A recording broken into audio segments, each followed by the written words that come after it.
Suomen kansainvälisesti menestynein yhtye HIM teki viikko sitten historiaa esiintyessään ensimmäisenä suomalaisbändinä Wembleyn stadionilla Lontoossa. Metallicaa lämmitellyt yhtye joutui konsertin jälkeen otsikoihin yleisön nihkeästä suhtautumisesta. Vastaanotto oli sen sijaan täysin toisenlainen eilen Miljoona Rockissa tuurissa, kun bändi soitti kesän ensimmäisen Suomen keikkansa.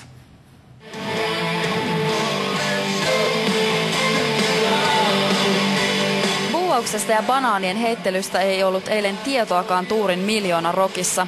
Yleisö otti avosylin vastaan, he vietti Metallicaa kesän lämmittelevän HIMin tämän ensimmäisellä Suomen keikallaan. Nihkeäksi väitetty vastaanotto viikko sitten Wembleyn stadionilla Lontoossa ei yhtyeen nokkamiestä juurikaan hetkauttanut.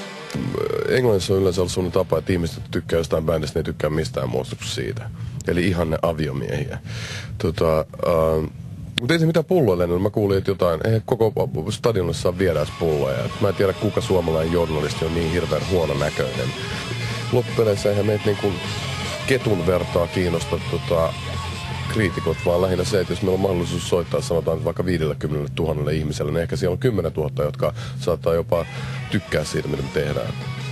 HIM esiintyy tänä iltana loppuun myydyssä Ilosaari-Rockissa Joensuussa. Huomenna bändi nousee Helsingin Olympiastadionin lavalle 45 000 kuulijan eteen jälleen Metallican lämmittelijänä.